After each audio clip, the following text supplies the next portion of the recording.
Today I'm working on the Jeep. I got started already because there's a lot to do. We can talk while we work. When we bought this Jeep last year now, just before Dream Cruise last year, so what, early August last year, it had an engine coat on it. The dealership had it. It had just gotten it on a trade. They hadn't even had a chance to really like inspect it and clean it up. So we negotiated a bit on that and got ourselves a pretty decent deal. But it meant that I had to fix it, which wasn't a big deal. Makes some nice content for the channel and whatnot. I remember we did the turn signal halos here on the lights and these LEDs that were hyper flashing. That was one of the problems. It was complaining about voltage and from the LEDs. But the bigger issue was it had a low, or what do they say, low voltage or something, a bad oil pressure sensor is what it comes down to. No big deal. I knew that when I bought it. And oil pressure sensors, you know, like, whatever, they're not that big a deal. I've done a few of them. Never in a Jeep Pentastar 3.6. And turns out, that's no big deal. It's like a $20 or $30 part. You know, a little bit of an hour. Nope, not on these.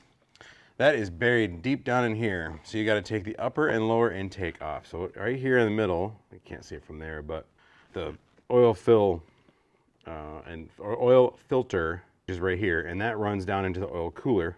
And behind the oil cooler is the pressure sensor and temperature sensor. So I've got to get all the way down to basically in the V.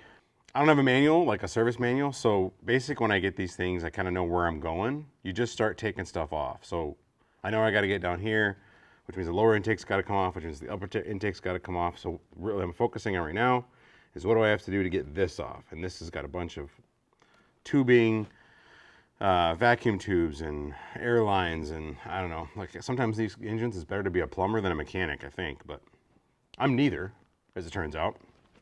So we'll just make it work. So I'm gonna take this air intake off and start just working my way back to upper intake manifold. So cut these out and we'll just start peeling it apart.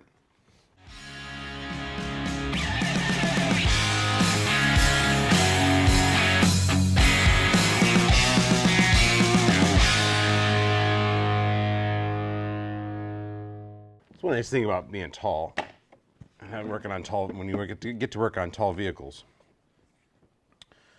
that works out pretty decent when you can just lean over the engine compartment and not have to bend all the way over, which is usually what I have to do.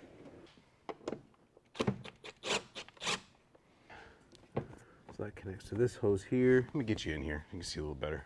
There's a hose connects back here, which connects back there. Normally I would say mark everything, especially if you don't really know how this works.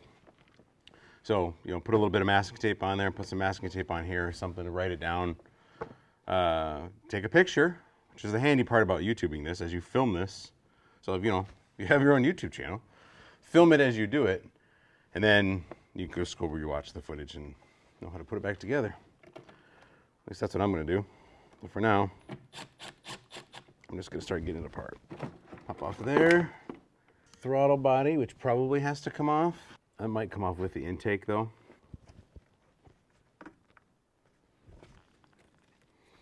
Got some wiring harnesses back here. Let's get those removed.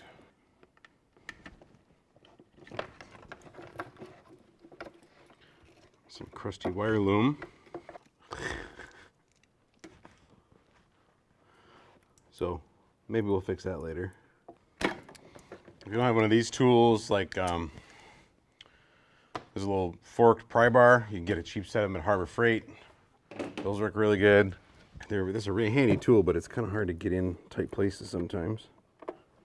Like this one. I mean, I have to actually take the throttle body off.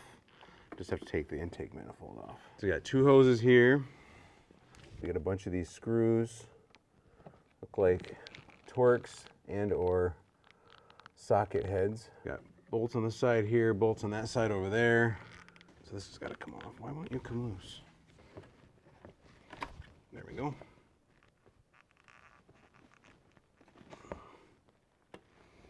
So just kind of, they've been in here a while and they get a little crusty. So if you just get a little pick tool, breaks it loose. Back here, or is that just part of the, nope. Looks like that's just sitting on a, oh wait, nope, in there. But that might just be this little bracket that holds that foam piece on. We'll see when we get there. I'm not gonna try to take everything off just to take everything off.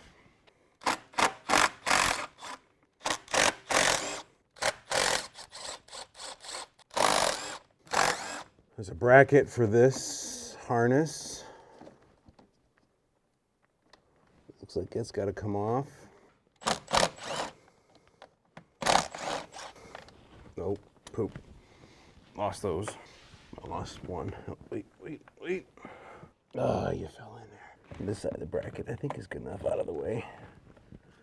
I'm not gonna go ahead and take that side off though, too. Well, at least that one fell on the ground. Even as tall as I am, this lifted Jeep, so I gotta get up here on the bumper, climb in. So, I guess I do need to take this off.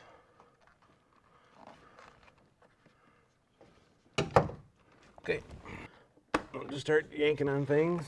Never know what you might be pulling on. Or, what is it with this wire loom? It's like, you know, it's not that old a car. Oops. Lefty loosey.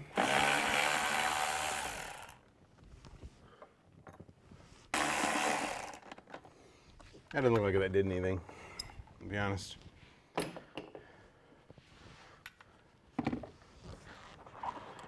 But makes it easier to get that out. Yep. So there's one of these little 8mm in the back there.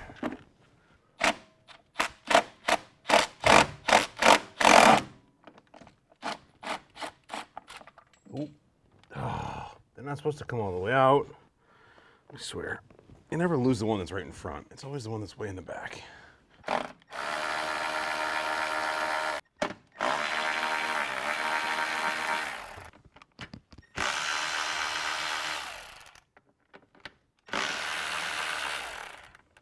Try not to lose those down on the engine. Okay. What am I missing? I'm missing something. Guys, can you see what I'm missing? I'm missing something. Can you even see in here at all? This bracket where I took the nuts off here, you really gotta, it's kind of in the way. So there's 2 bolts at the bottom, 10mm. And since I didn't unhook the wiring from it, the bracket is kind of, for me, it's just gonna slide up out of the way. You can take it all the way out if you want. The bracket in the back, right here, is bolted all the way down by the exhaust manifold. So I think what I'll do, try to see if I could use a pry bar and just pry that out a little bit, and then I can pull this off. But even still, it's not loose yet. Is there in the center? There is. Okay. I'm just too short to see up there. That is not something I legit thought I'd ever say. Oh yeah, a couple of them. A third one in there? No, not that I can tell, but I didn't see those 2, so who knows? There we go. This big wiring harness here is still in the way. There's one. There's little clips, like pins, push pins, with a zip tie strap around them. It's holding that wiring harness down. And it's clipped into this, so when I move this, it wants to take this whole wire harness with it, and I don't want it to. But I can't get the pliers in there. I think. Maybe I can.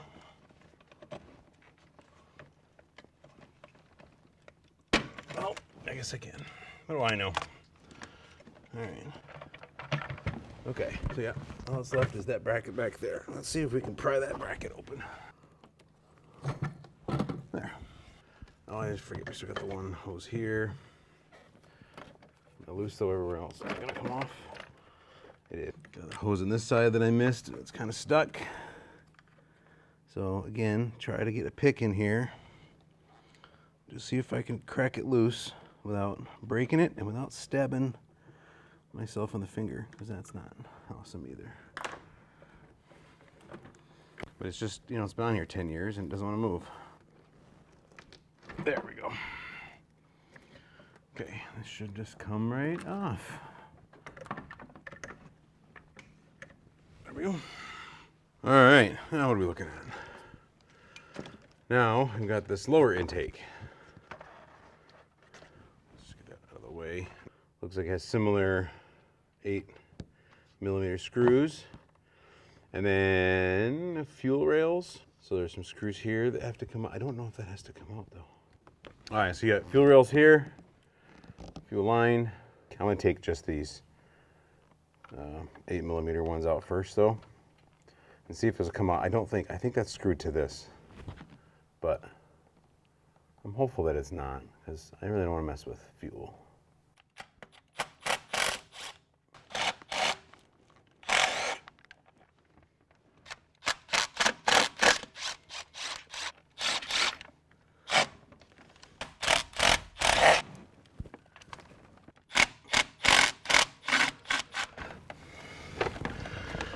Loose.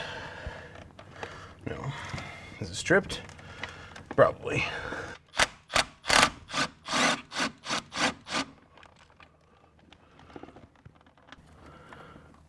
Give me my socket back. Thank you. Those of you who watched me very long, you probably expected me to drop that into the engine. I'll admit, I did too. This wiring harness is really a pain in the butt. And I really wish I knew how to get it apart. Maybe we would squeeze this, but that doesn't seem to work. Oh, love it, Pete. You just slide that thing forward. All right. I don't know if I've ever mentioned how much I hate being dumb, but I do. So you got 1, 2, 3, 4, 5, 6, 7, 8. It's gotta be this one in the back, right here. All right, that's loose. But you've got fuel wiring. Well, actually that wiring might not be attached. No, it's definitely attached. So do I unhook all the injectors or take the fuel rail off the intake? That's my debate. See if I've got a Torx bit that size. I'm sure I don't, because, you know, why would I? Oh, holy monkeys, that hurts the knees. Okay, so I changed my mind. I'm gonna leave the fuel rail on the intake and just disconnect the injector, the wiring harness for the injectors. And then I think this will all come out together. I'll leave the fuel line connected here, because I don't need to replace this. I just need to kind of, I think I can just rotate out of the way and sit over here on the, you know, brake booster side. But I'm having trouble with these connectors. So I've got the front two. Obviously there's 3 on each side. This back one is being kind of stubborn. I cannot, it's kind of hard to see, but you gotta pop these red pins, just to let up, kind of a lock. And you push on a little black lever on the inside. So you gotta squeeze it and pull it. And I can either get enough grip to squeeze it or enough grip to pull it. I cannot seem to do both. We'll keep working at it. But boy, I'm dropping like plastic wire loom. It's just crumbling everywhere. There's no way I'm gonna avoid getting some of that down in that engine. So I'm gonna have to make sure to blow that out or vacuum it with a shop vac or something. Maybe pull, there we go. Just pull on the wire. That's loose. All right. 3 down, 3 to go. Now, the 3 on the other side, they have a different kind of connector yet. It's like a sleeve. It seems to, it's like it's supposed to slide up. Why would there be different connectors on the driver's side and the passenger side? Chrysler? Was this still Chrysler? Was this Daimler? Was it? Who was it? Who do I gotta blame for this? Is it a German? Is it an Italian? Was it Fiat? This looks like something an Italian would do, because they're pretty connectors. Just difficult to use. Sorry for all you Italians out there. I didn't mean it, I swear. It was dead at the time. You have to kind of pop this sleeve up. So I should have a little tiny screwdriver on this one. And I actually, you can't really probably tell on camera, but I bent that screwdriver up a little bit to give me a little bit of a hook. And then once you get that up, then you can push the inner pin, inner lever, whatever, connector in. I also disconnect them from the coil packs, just to give me a little more, I don't know if I need to, but give me a little more room. Again, probably one of those little pry bars. Work pretty good here, but I don't have one. I think this is like a third time I've done a project where I said I didn't have one of those little pry bars. It'd be nice to have, so maybe I ought to go get one.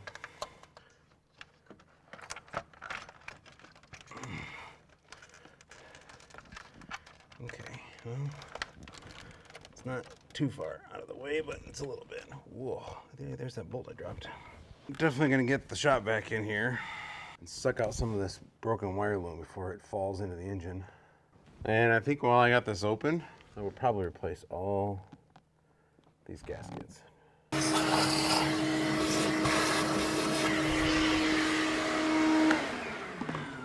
Clean as a whistle. What does that phrase mean, by the way? What's the etymology of clean as a whistle? You guys ever seen a whistle? Like a train whistle?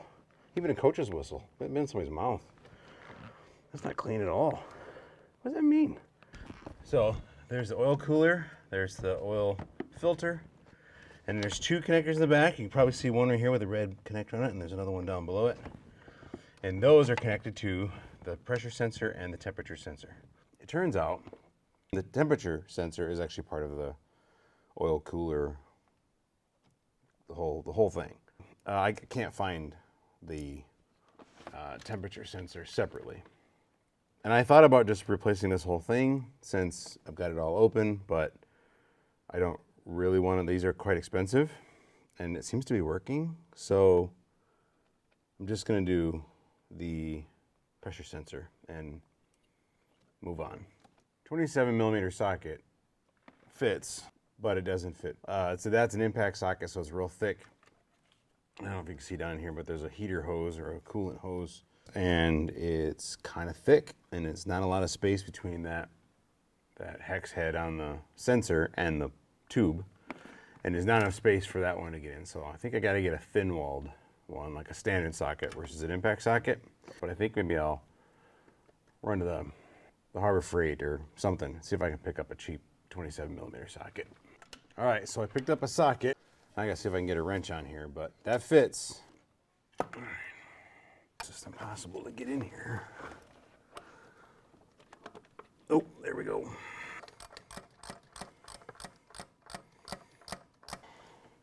There we go.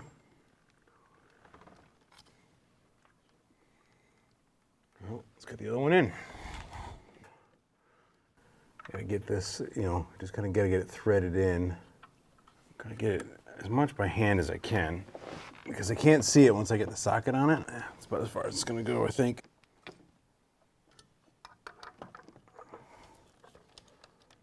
This is weird because I can't see the end of the socket, so I'm just trying to feel where the flat spot is and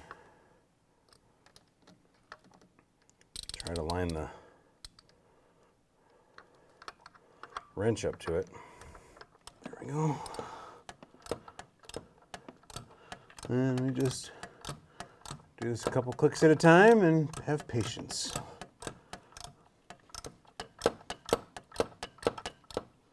Lots of patience. Of course, it's a fine thread, so, threads it nice and slow. It does come, I don't know if I showed that, but it does come thread locked or sealed or whatever. There's a little bit of red stuff on the thread, so you don't have to do much with it, I don't think. I probably should have paid more attention to when I took it off. How tight it was on the, because this one isn't tight on there. There's still some visible threads. So I don't know how tight I gotta go with this.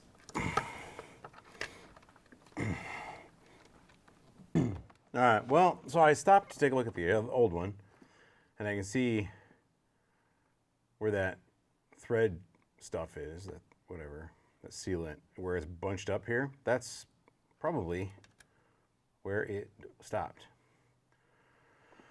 You know, so as that was threaded in there, it pushed all that stuff up here, and this was sitting outside the hole. So it did have probably that gap. I couldn't really see it before, and I have about that gap here, and it's not really wanting to turn very much anymore. So I think I'm gonna call it good. We're okay here. So let's get these plugged back in.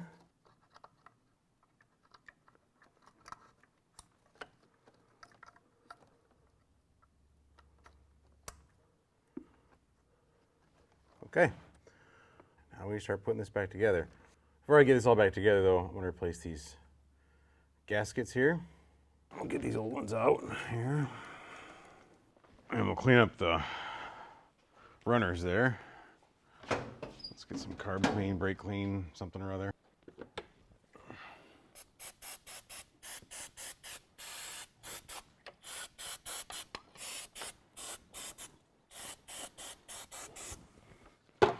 It's probably overkill.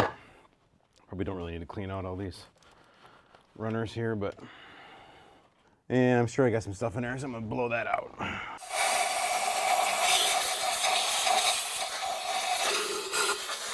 That was fun.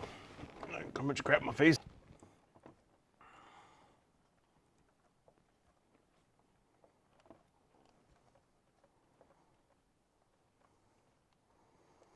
They just have a little, like, oh, I'll show you here in a minute. They got a little bump on them. Right here. So you want to make sure that you push them in. They don't just set them in there, because I feel like they're going to fall out. So push them all the way in, nice and snug. All right, we'll flip this back over. Now there was a connector in the back. Did I unhook the connector, or I just unclip? Yeah. No, it was just a push pin I took out. Okay.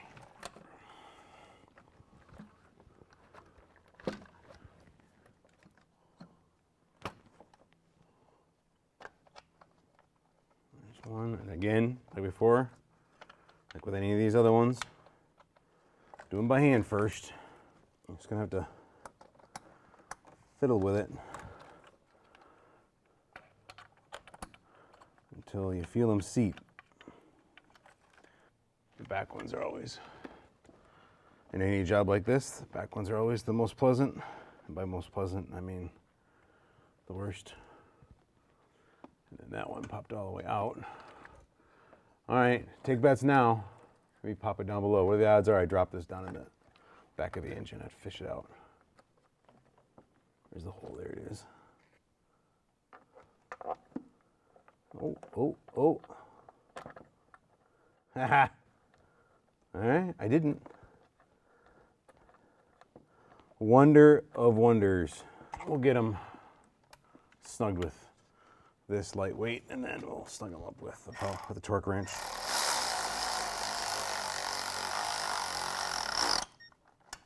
I don't know if you have to do this, but anytime I have to do one of these that have multiple bolts in them, I'll do them in a bit of a pattern. So you're not doing like in order, just to kind of crisscross and get it tightened down evenly. I don't know if you really need to do that with this. Nothing I've read says that, but I'm doing it anyway.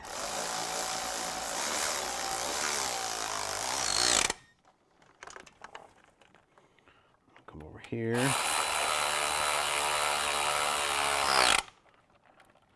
And then over here.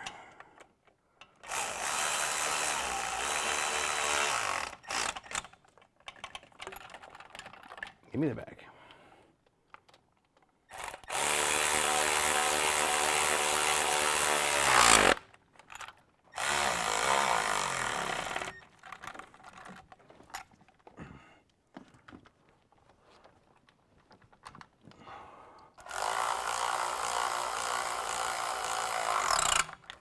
Go out here to the front.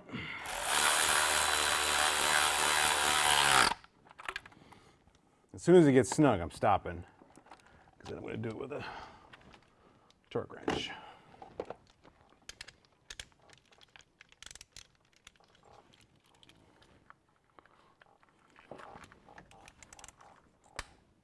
There we go. Good Lord. More wire loom falling. I'm gonna get some towels put in there because I'm afraid I'm dropping wire loom plastic into the engine there.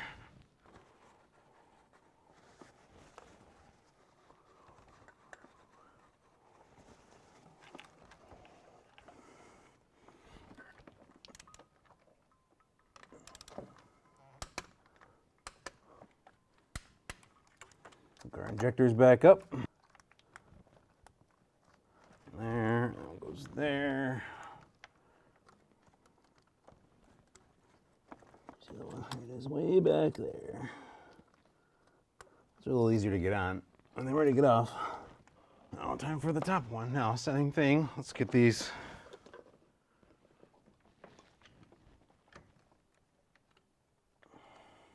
out.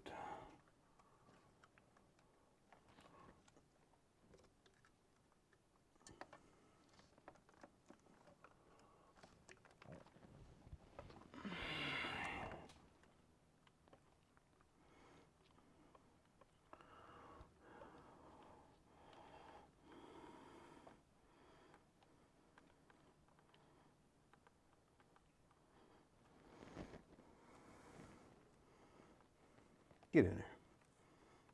There we go.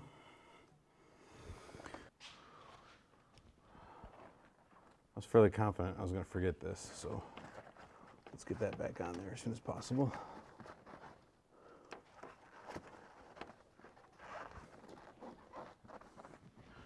Let's do a quick cleanup of the underside of this upper intake.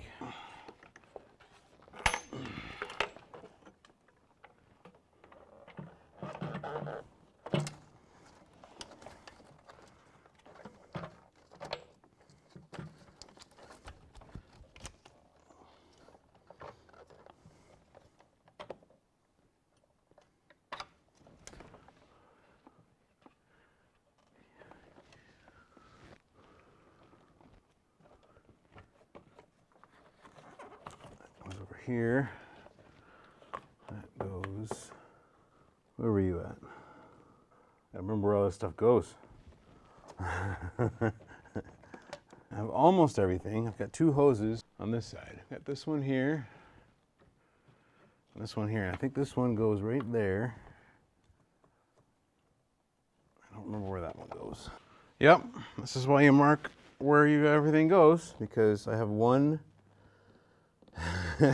one extra hose. I don't know where it go. Ha! I was on the wrong side. It goes up this way. It goes into the air box. That makes so much more sense now.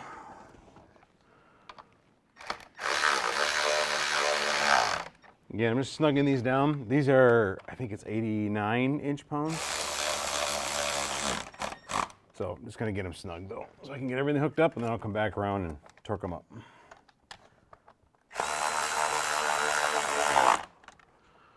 That is not fitting real snug. I think it kind of broke when I took it off. I wonder about putting a clamp on that.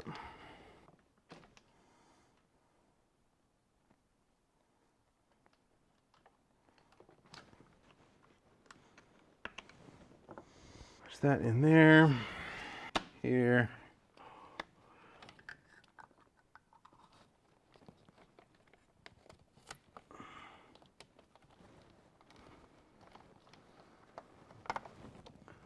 So you got two bolts that go in here, two nuts here, and two bolts hook this bracket back to the bottom.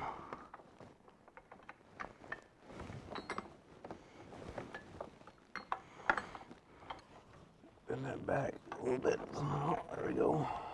Enough to get a nut threaded on there.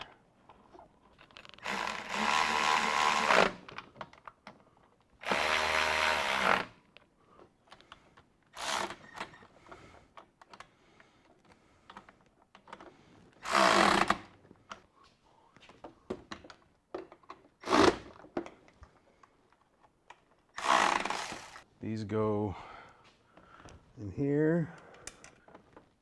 These tubes are in the way.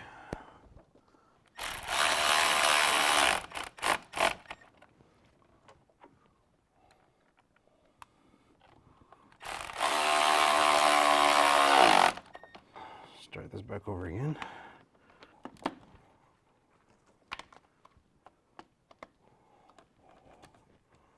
Okay, there were 2 nuts that went on here. I found one. Of course, I have not found the other.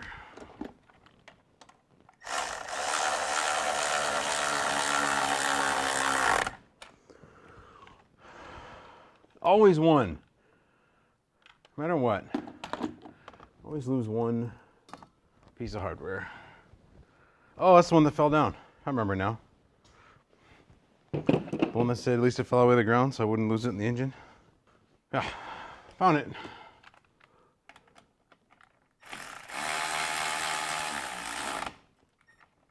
Let's get electrical connectors hooked back up here. I got one that goes under the air box.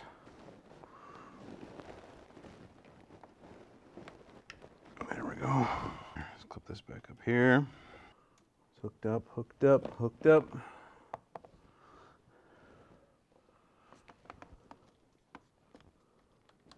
Okay.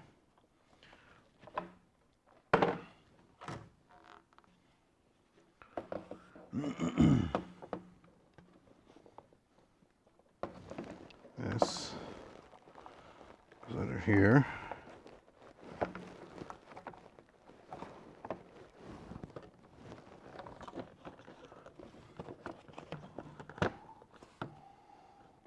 I almost forgot these brackets in the back and that kind of rubber sleeve. This went this way.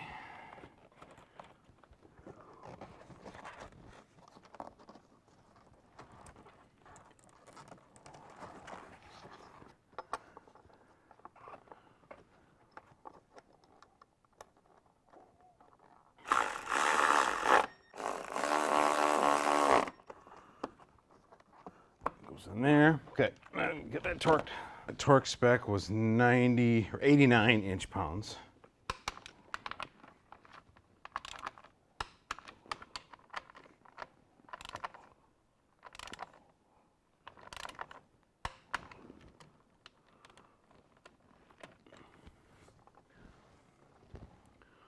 All right, and once again, I have all these tubes in the way.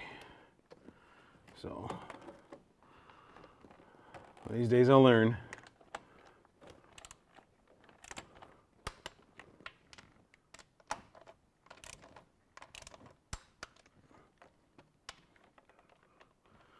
But not today.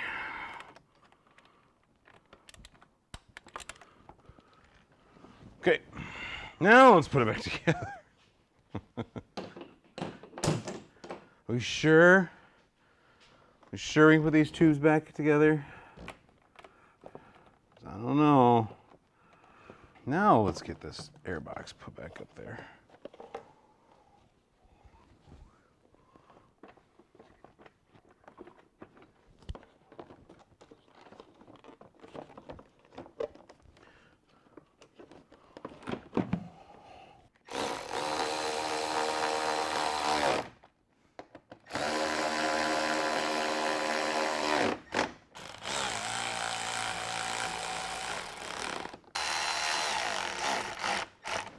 Okay, so got the car running, got our scanner hooked up. The scanner for some reason is in all metric, but it doesn't really matter that much. Point is, it's recording oil pressure and oil temperature.